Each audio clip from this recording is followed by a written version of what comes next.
আসসালামু আলাইকুম। HP innovative কিচেনের পক্ষ থেকে সবাইকে স্বাগত।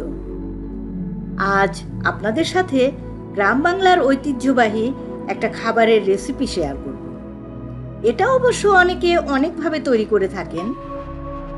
স্বাদ, গন্ধ, বর্ণ বাড়াতে এবং ঝামেলা কমাতে নানা কৌশল প্রয়োগের কারণে রান্নাটা তার পুরনো ঐতিহ্য হারিয়ে ফেলেছে, নতুন নতুন রূপ পেয়েছে। অবশ্যই নতুন নতুন রূপের রান্নাগুলোও কিন্তু খেতে চমৎকার লাগে। আমি অবশ্য আজ আপনাদের করে দেখাবো গ্রাম বাংলায় পুরনো কায়দায় নানি দাদিরা কিভাবে এই খাবারটি রান্না করত। খাবারটা হচ্ছে টাকি মাছের ভর্তা। এই মাছটার যে কত নাম আছে ভাবতেও অবাক লাগে। এলাকা ভেদে সব নাম আমি হয়তো জানিও না। রাজশাহী এলাকায় এটাকে গরই মাছ, চ্যাং মাছ, ছাটি, ল্যাটা বলে থাকে। টাঙ্গাইলে অবশ্য একে বলে সাইতান মাছ। নেটে সার্চ দিয়ে আরও কিছু নাম পেলাম। লাটি, প্যাটা, ওকন, চেংটি, পোড়াই এসব নামেও ডাকা হয়। তবে বইয়ে কিন্তু এর নাম টাকি মাছ। নাম যাই হোক না কেন, এর ভর্তার স্বাদের কাছে অন্য কোনো মাছ ঘেঁষতেই পারে না। আসুন দেখে নেই কিভাবে এই মাছটা ভর্তা করা যায়। ভর্তা করার জন্য আমি কেটে বেছে ধুয়ে রাখা 3টা টাকি মাছ নিয়ে নিচ্ছি। মোটা মোটা করে কেটে রাখা পেঁয়াজ কুচি নিচ্ছি 2 কাপ পরিমাণ, রসুনের কোয়া নিচ্ছি 2 টেবিল চামচ, কাঁচামরিচ নিচ্ছি 8-9টা।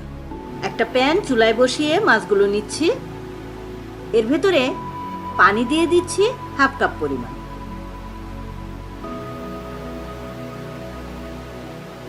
এর মধ্যে রসুনের কোয়া, পেঁয়াজ এবং কাঁচামরিচগুলো দিয়ে দিচ্ছি। সবগুলো উপকরণ আমি সেদ্ধ করে নেব।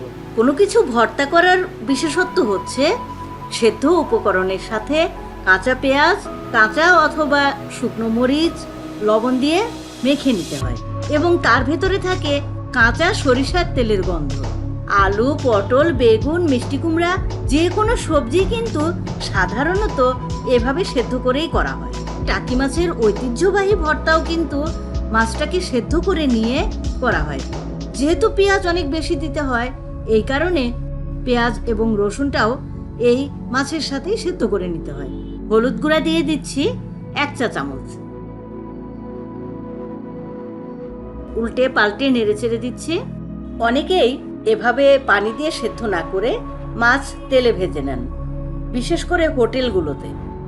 এরপরে মাছের বড় কাঁটাটা ফেলে দিয়ে পাটায় বেটে বা অন্য কোনোভাবে একদম ম্যাশ করে নেয়, যাতে কাঁটা আর না বিঁধে।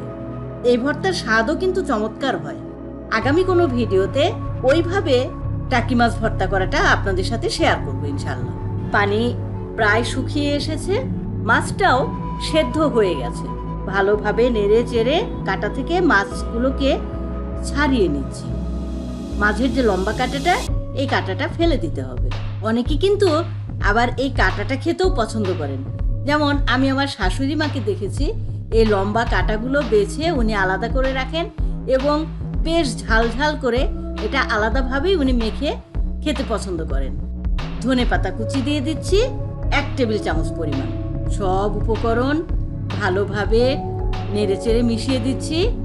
পেঁয়াজের রস এবং পানি যখন একেবারে শুকিয়ে ঝরঝরে এবং অনেকটা ভাজা ভাজা হয়ে আসবে, তখন এটাকে নামিয়ে নেব। এই যে আমাদের ভর্তা করার জন্য মাছটা মোটামুটি রেডি হয়ে গেছে। এই অবস্থায় নামিয়ে নেব।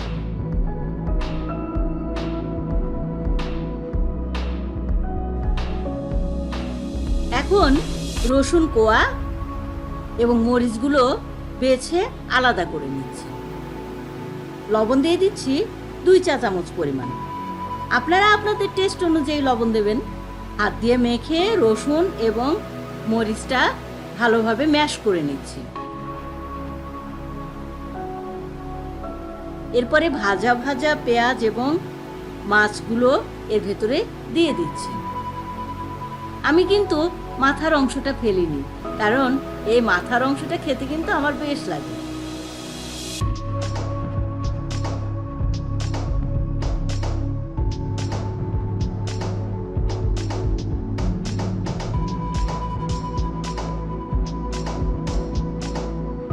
সরিষার তেল দিয়ে দিচ্ছি 1 টেবিল চামচ পরিমাণ। ঝাঁঝালো সরিষার তেলের গন্ধ এবং ভাজা মাছের গন্ধ মিলেমিশে একাকার হয়ে গেছে। সবগুলো উপকরণ ভালোভাবে আলতো হাতে মিশিয়ে নিচ্ছি। এই মেশানোর কাজটা একটু সাবধানতার সাথে করতে হবে, কারণ এর ভেতরে কিন্তু ছোট ছোট অনেক কাঁটা আছে যেগুলো হাতে ফুটতে পারে।